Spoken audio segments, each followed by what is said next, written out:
Middle east से जुड़ी कई इंटेलिजेंस साइट्स, डिफेंस एनालिस्ट और रीजनल सोर्स ये दावा कर रहे हैं अगले 72 घंटे में कभी भी ईरान पर हमला हो सकता है।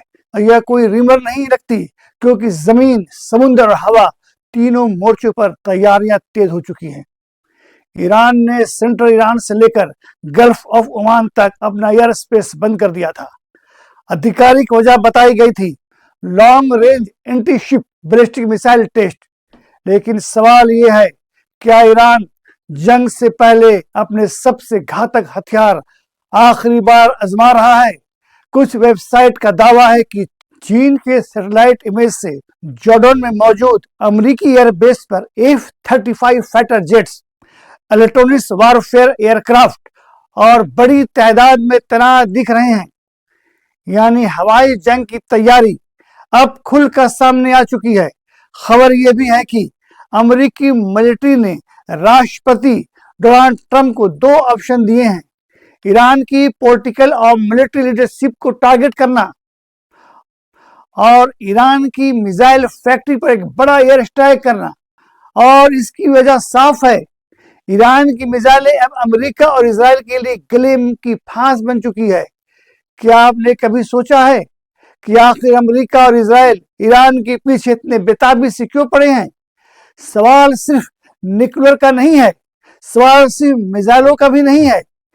असल सवाल है ताकत और दादागिरी का। अमेरिका और इजराइल चाहते हैं कि मिडिल ईस्ट में फैसला सिर्फ उनका चले, जिस पर चाहे हमला करे, जहां चाहे एयर स्ट्राइक करें और जब चाहे किसी मुल्क की सियासत पलट दे। सीरिया इसका खुला उदाहरण है। एक मुल्क जिसकी सरकार बदली गई, जहां बाहरी ताकतों का असर बढ़ता गया, और आज हालात ऐसे हैं कि इजराइल जब चाहता है सीरियाई जमीन में घुसकर कार्रवाई करता है। और इसका सीधा उदाहरण सीरिया का गोलान हाइट्स इलाका है। गाजा पट्टी को दुनिया रोज देखती है। नाकाबंदी, भूख, बमबारी और एक पूरी आबादी जिसे बुनियादी हक तक मुयस्सर नहीं है।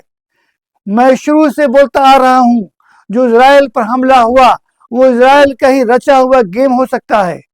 आज नहीं तो कल पर्दाफाश होकर रहेगा। जिस तरह से इन लोगों ने वियतनाम में किया था, खुद अपने ही अमेरिकी फौज पर हमला कराया और इल्जाम वियतनाम पर लगा दिया। कई बरसों के बाद इस राज से पर्दा उठा। अब सवाल उठता है, ईरान ही क्यों निशाने पर है? क्योंकि आज मिडिल ईस्ट में अगर कोई एक मुल्क है जो खुलकर अमेरिका और इजराइल को ना कहने की हिम्मत रखता है, तो वो ईरान है। ड्रोन हो, लॉन्ग रेंज मिसाइलें हो या डिफेंस टेक्नोलॉजी, ये सब आज कई देशों के पास मौजूद है।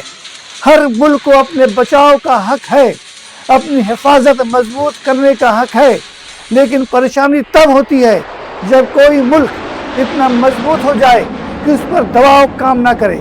यही वजह है कि अगर ईरान ताकतवर रहेगा तो हर देश पर डर और दबाव की सियासत नहीं चल पाएगी। कई अरब मुल्क आज खामोशी को सियासत बना चुके हैं।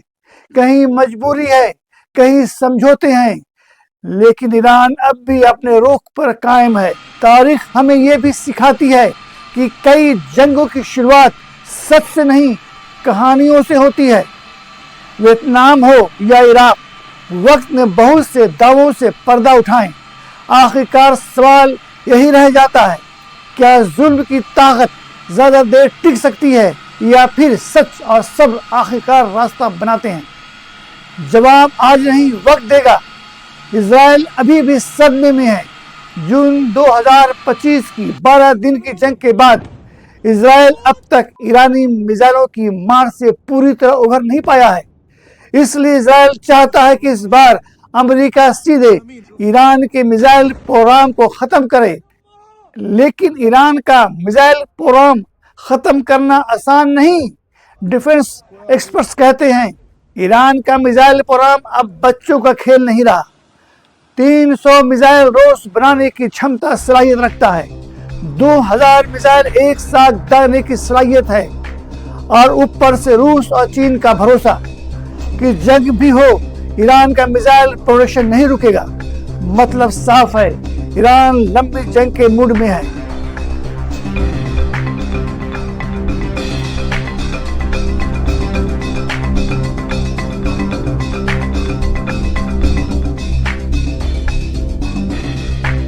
جب ایران نے عاشورہ میزائل کا ٹیسٹ کیا تو دنیا سوچنے پر مجبور ہو گئی، اس کی صلاحیت، اس کی چھمتا پر۔ Ashura missile solid fuel launch time بہت کم، مڈل ایسٹ سے لے کر یورپ کے حصوں تک مار کرنے کی اس میں چھمتا اور صلاحیت موجود ہے۔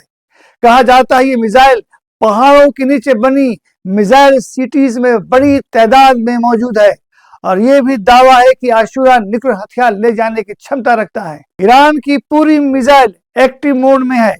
فتح 110، فتح 313، ذوالفقار، شہاب، عماد، غدیر، سجل، خرم شہر، ساتھ میں S-300، S-400 گھریلو ایئر ڈیفنس سسٹم۔ ایران پوری طرح ہائی الرٹ موڈ پر ہے۔ حال ہی میں جنیوا میں امریکہ ایران بات چیت ہوئی۔ ایران نے کہا نیوکلیر پروگرام پر کچھ کنٹرول سمبھو ہے، لیکن میزائل پروگرام پر کوئی سمجھوتا نہیں ہو سکتا، اور یہی بات امریکہ کو پریشان کر رہی ہے۔ حالات کتنے گمبھیر ہیں۔ 3 امریکی نیول فلیٹس تعینات ہیں۔ قطر کے ایئر بیس سے امریکی سینک خالی کر رہے ہیں۔ مڈل ایسٹ میں فوجوں کا جماوڑا ہو رہا ہے۔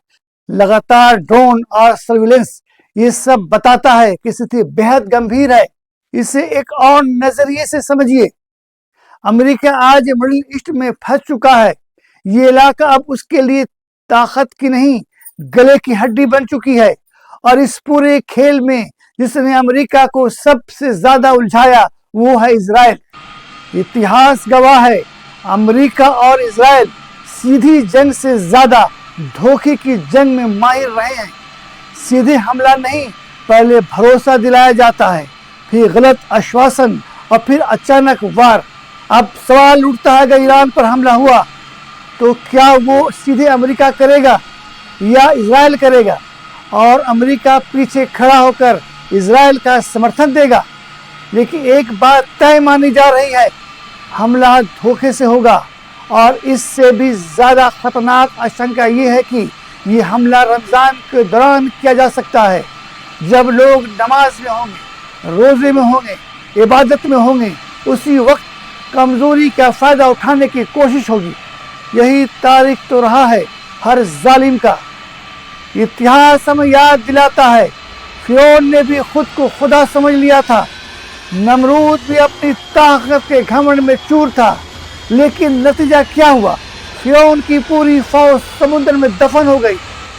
نمرود کی طاقت ایک چھوٹی سی مچھر کے سامنے مٹی بن گئی۔ گھمنڈ کبھی خدا کو برداشت نہیں ہوتا۔ آج اگر کوئی سمجھتا ہے کہ ہزاروں جہاز، آدھونک ہتھیار اور بڑی سینائیں اسے عجائب بنا دیا جائے، تو اتہاس اس کے سامنے کھڑا ہو کر پوچھتا ہے کیا یہ گھمنڈ پھر اپنی ہی قبر نہیں کھود رہا ہے؟ آج ٹرمپ کی سینا بھی سمندر میں موجود ہے، آج بھی جہاز اسی پانی میں ہے جہاں کبھی فرعون کی فوج ڈوبی تھی۔ کیا اتہاس پھر دہرایا جائے گا؟ یہ سوال صرف ایران کا نہیں، صرف امریکہ کا نہیں، یہ سوال پوری انسانیت کا ہے، کیونکہ جنگ میں فیصلہ طاقتور کرتے ہیں، لیکن قربانی ہمیشہ عام لوگ دیتے ہیں۔ اور اسی کے لیے آج مڈل ایسٹ کی ہر ہلچل صرف ایک خبر نہیں، ایک اشارہ ہے۔ اشارہ اس بات کی کہ یا تو دنیا اتہاس سے سیکھے گی یا پھر اتہاس خود کو دہرائے گا۔ انسان خود کو سب سے طاقتور سمجھتا ہے، اللہ اسے سب سے کمزور چیز کے ذریعے سے تباہ کر سکتا ہے۔ گھمنڈ کا انجام ذلت ہوتا ہے۔ آخری سوال، کیا جنگ اب طے ہے؟ کیا یہ 72 گھنٹے دنیا کا نقشہ بدل دیں گے، یا پھر آخری وقت پر عقل جیت جائے گی؟ آپ کیا سوچتے ہیں؟ کومنٹس باکس میں ضرور بتائیے۔ میں ہوں علی احمد، اور آپ دیکھ رہے تھے آپ کی آواز 110، جہاں خبر صرف سنائی نہیں جاتی، سمجھائی جاتی ہے۔ خدا حافظ، جے ہند۔